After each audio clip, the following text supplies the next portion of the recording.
So much of learning nowadays is reliant on the internet, even more now since distance learning has begun. But for some families, there is a digital divide when it comes to access. Uba Ali joins us live in the studio tonight to explain how that will all be changing for some families in our area. Uba. Yeah, good evening, Tom and Caitlin. Some of these families we're talking about make between $20,000 and $30,000 a year, and paying for internet and Wi-Fi can be a burden. So a partnership between Rochester Public Schools, Housing and Redevelopment Authority, and MetroNet will set up more than 300 students for success this upcoming school year.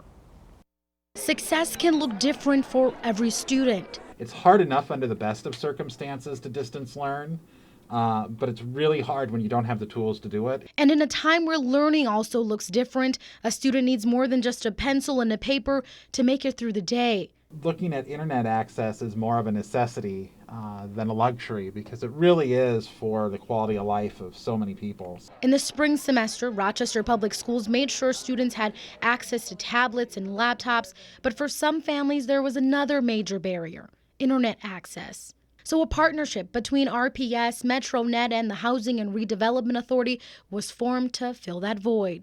With the two Wi-Fi hotspots that we'll be putting in our properties here and here, we'll be able to cover this area with Wi-Fi, which would then provide that internet access for 326 kids. Housing and Redevelopment Authority Director Dave Dunn says they own 250 housing units that will be receiving reliable internet access. It's going to be bringing a resource to us, an area and parts of the community that maybe don't have as many resources as some of the rest of the community. Parents with children will have a password-protected Wi-Fi, and there will also be public Wi-Fi 1,000 feet from all three properties. But this pilot program doesn't come cheap.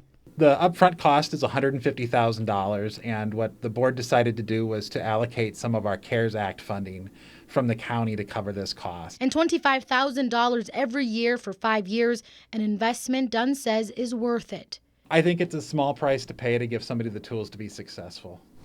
MetroNet has already put the fiber optic up in those areas, and Dunn says the goal is to be done with everything and give families their Wi-Fi information as close to the first day of school as possible. Reporting live in the studio tonight, Uba Ali, KTTC News.